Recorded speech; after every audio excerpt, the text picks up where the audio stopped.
Hi there, Alison here with another Cab Franc du jour. Today's wine is taking us to Chinon, and we're looking at the Domaine des Frères 2021 Chinon Les Moulins de Beau Puy. The story of Domaine des Frères is not the typical multi-generation winemaking family story that is quite common across France. In 2016, following a brief stint of working in the office at his family's auto mechanic shop in Beaumont-en-Véron, Valentin Bruneau and his wife Marie made the decision that life as vignerons was where their hearts wanted to be. They moved to Macon so that Valentin could study viticulture and oenology, all the while he was doing some stages at different domaines in Beaujolais as well as back home in Chinon. During this time as well, they were scouring the Loire Valley looking for the right spot to purchase some parcels and set up their domaine. In October of 2018, they learned of 7 parcels of older vines that were for sale on some beautiful terroir in Valentin's hometown of Beaumont-en-Véron in Chinon, and they took this as a little bit of a sign. And with the help of 24 family and friends, they were able to raise enough funds to be able to purchase these parcels by the spring of 2019. They completed their first vintage in 2020 and launched the domaine with 1 Cabernet Franc, the cuvée Le Pérou. Today, Valentin and Marie are farming around 10 hectares of vines. Of this, 9 are Cabernet Franc, and then they have a 0.8 hectare parcel of Chenin Blanc. Their parcels are predominantly in the commune of Beaumont-en-Véron, with 2 small parcels in the commune of Chinon, and all of their vines are farmed organically. And having launched the domaine in 2020 with just 1 wine, by the 2023 vintage, the domaine now has an ambitious range of 6 cuvées parcellaires of Cabernet Franc from their parcels. And each of these wines is intended to showcase a specific terroir in the finished wine.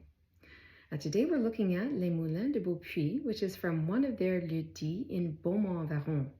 So the commune of Beaumont-en-Véron is on the north side, or the right bank of the Vienne River in Chinon, and it's bordered to the east by the commune of Chinon and bordered to the west by the commune of Savigny-en-Véron.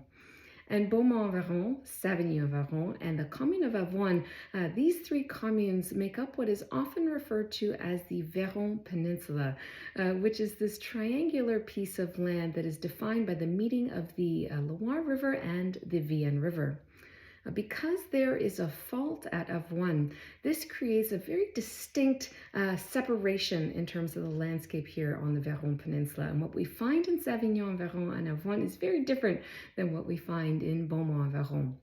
So in Savigny-en-Véron and Avoine, this area is dominated by vineyards at a very low elevation, very flat land, and we find very deep alluvial soils that sit atop the Cenomanian era limestone bedrock.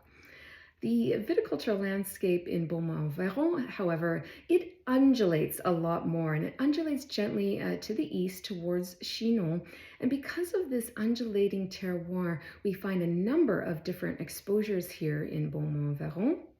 And we also find a range of elevation as well, anywhere from around 35 meters above sea level upwards to about 80 meters above sea level.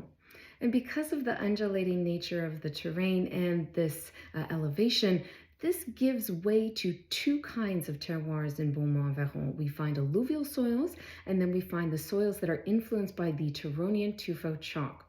So in the case of the alluvial soils, we actually find 2 kinds of alluvial soils, and both date to the Quaternary era. And we find them in 2 distinct areas in the commune. First, we have alluvial soils at low elevations of around 35 meters above sea level, very close to the Vienne River. And these are ancient alluvial river-derived soils, typically sands mixed with silt, mixed with gravels as well. And then we also have alluvial soils at higher elevations of around 70 to 80 meters above sea level. And these alluvial soils are typically on plateaus, and these are these deep wind-deposited aeolian sands. Now, these higher elevation alluvial soils are found in a few key pockets. We have a pocket just to the west of the Bois de Beaumont, and then also we have a pocket around the Puy des Agents, and we have a pocket around the Puy les Galipes as well. And when it comes to the soils that are defined by the Turonian Tuffeau chalk, These are typically at elevations of around 50 to 70 meters above sea level, and we generally find them on these gentle slopes that descend down from these plateaus or these puys. And as a result, these areas will have a number of different exposures. And we also find a pocket of soils that is influenced by the Trogny Tuffeau chalk in the northern part of Beaumont-en-Véron. This is just east of the village of Avoine. This is actually where we find the Lieux-dits Les Picasses. Now, when it comes to these Turonian Tuffeau chalk-derived soils, we find both the Upper Turonian yellow Tuffeau chalk as well as the Middle Turonian white Tuffeau chalk. And this is very much dependent on the Lieux-dits and the parcel, and it's a bit of a patchwork of these two. And in addition to that, in terms of the Upper Turonian yellow Tuffeau chalk, we also find pockets of miarges in Beaumont-en-Véron. And miarges are these limestone-derived sands.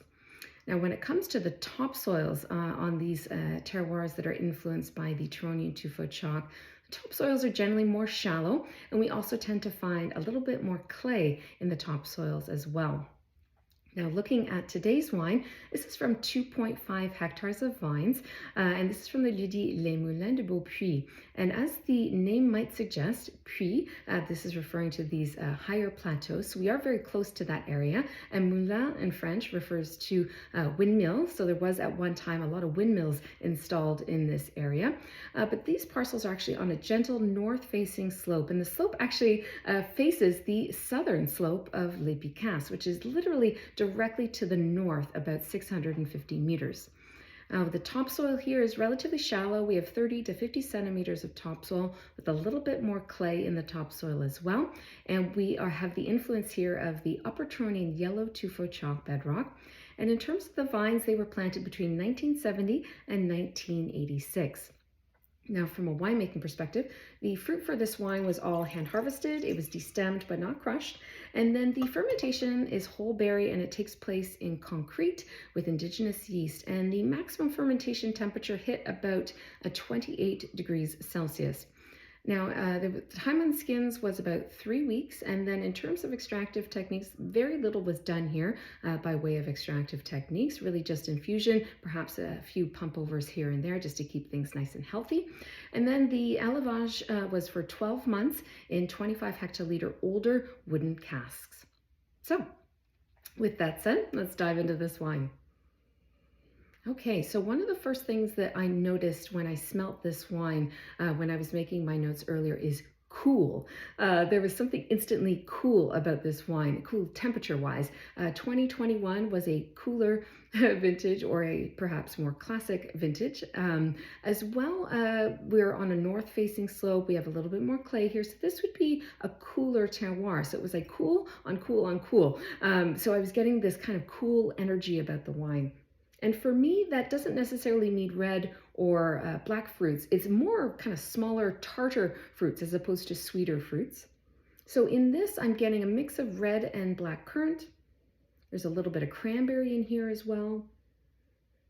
There's also a touch of like a wild black raspberry note. I grew up, I had a cottage, and off in the woods there was these wild black raspberry bushes that had the teeny tiny little black raspberries, and I love to pick them, and this has that kind of aroma to it. It also leans very savory, which I love. And I love the pyrazine profile. It's coming through quite peppery, very spicy. And there's a nice mix of, there's a bit of mint here, some lemon thyme, some cedar leaves, touch of moss as well. There's a little bit of a green olive note. And there's some really gorgeous florals on the nose as well, white and purple flowers. And then there's a little bit of a varietal spice note that I'm getting as well, and that's coming through as a bit of green peppercorn for me.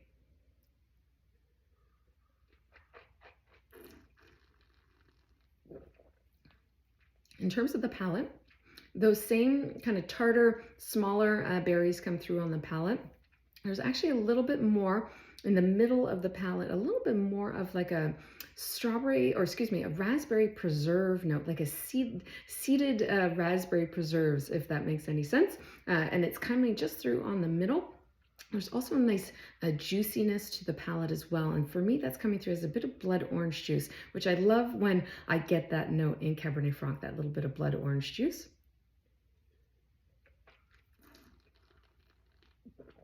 The savoriness comes through again. There's a bit more spice on the palate as well, like a little bit of cardamom. There's a little bit of a cinnamon stick note as well. There's a touch of, what else is there? There's also something very earthy about this wine, which I quite like. The acidity is very bright, super bracing. It's very zippy. It's got lots of energy to it.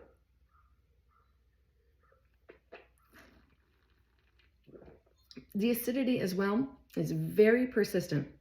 You feel the acidity from the immediate attack in the mouth all the way through the continuum of the middle palate, through the finish of the wine. So that's very nice. It brings a lot of energy and that dynamic kind of profile to the wine.